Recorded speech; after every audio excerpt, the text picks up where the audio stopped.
You know, Master Kuo Lien Ying was a legendary figure, and of course, there was always stories floating around about his exploits. When growing up and studying with Sifu, we always hear all these different stories. I think the most famous one was where he was walking down an alley and approached by a thug of young hooligans, and he took off his coat and found a spike and pounded it in the wall with his fist and hung his coat up, and then the hooligans ran away. And then I don't know. Supposedly Bruce Lee came and challenged Sifu, and Sifu said, "Come back when you're older," or something like that. So you would hear these stories, kind of like growing, studying with Sifu throughout the years of the exploits. But there's one story that nobody's ever heard about, um, because I'm the only one that witnessed this, and this is kind of a challenge.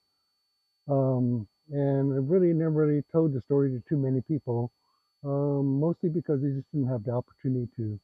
But now that I'm on YouTube, I like to share the story, and I think that I'll just add it for now to the historical playlist. But if there's enough stories, kind of that I can come up with, I'll have a whole special playlist for stories. So the year must have been around 1967, no, more like 1968, because that was the time that I was studying with Sifu. I was going to art school, and I would go between classes over to the studio. And, Sifu's studio was, he didn't only have the classes in the Portsmouth Square in the morning, but the studio was open from, 5 o'clock, 7 o'clock in the morning till about 7 o'clock in the evening, and you can go in any time and practice. And sometimes his wife, Simu, would be in the studio. You could learn from her, or sometimes Sifu would come out and he would actually teach you. But it was his off hours, and so generally they were doing their daily activities. They had a little apartment in the back where they lived, kind of through this curtained doorway, and they had a little window they could look out. I never ever went back there with his private quarters. A lot of my friends did. So I don't know really how big that living space was. But the studio, anybody could come in any time in the day and do their, practice. So this one particular day, I was in the studio by myself, and Sifu was in the back, and Simu had gone shopping. I knew that it was only Sifu in the studio. And Jungmei was probably at school, their young son. Or maybe, oh, at that time he was like 68. He would have been pretty little, so Simu would have taken him shopping with her. So anyway, I'm in the studio. I'm doing standing meditation in the back corner of the studio. And in the back corner of the studio, as you walk in through the door, the studio is, about like this, a long studio. And in the back corner were the weapons, and the mirrors kind of surrounded the left hand wall. And then the entrance to his back apartment was right in the middle. And so I'm standing, doing standing meditation for a while. And usually the front screen door, uh, the door would be open and there'd just be a screen door to the street.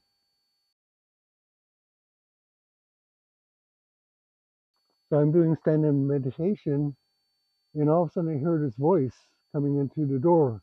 Hey, mister! Hey, mister! Hey, mister! I want to see the swords. And I kind of tried to ignore it, because at that time, you have to understand that there were what we call now street people. There were just people living in an international hotel down on Kearney Street, and there was lots of winos. We used to call them winos, days because they like to sit in Portsmouth Square and drink their wine.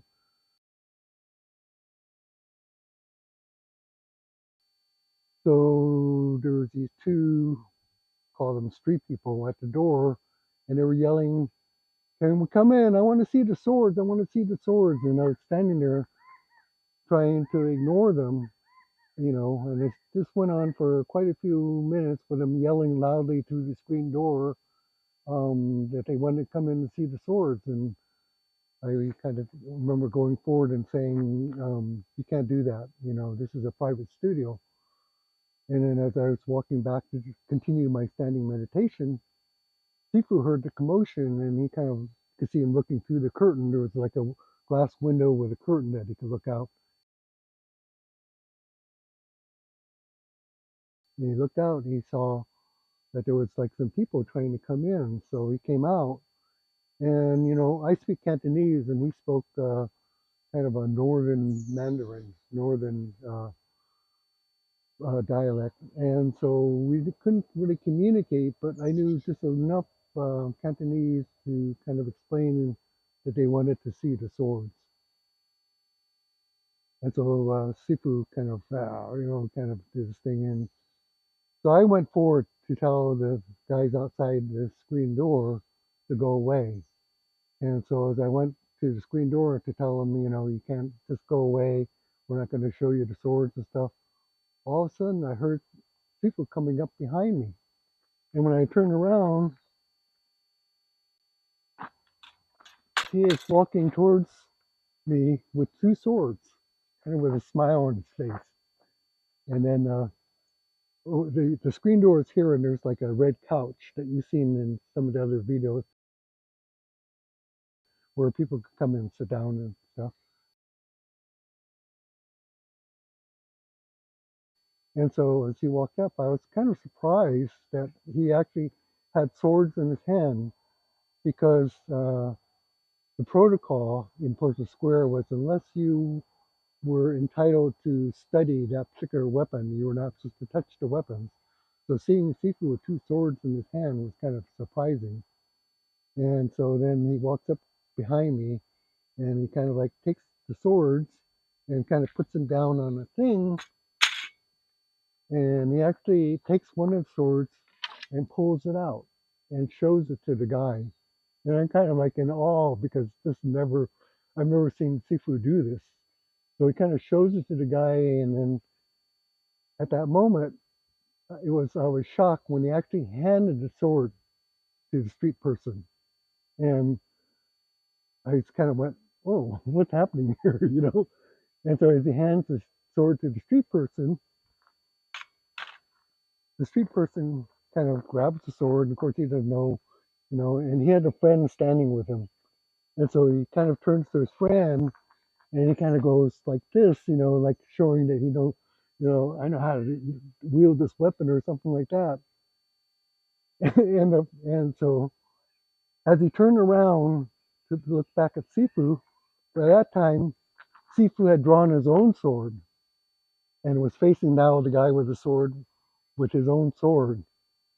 And Sifu motioned to the guy, let's go at it. He kind of like that.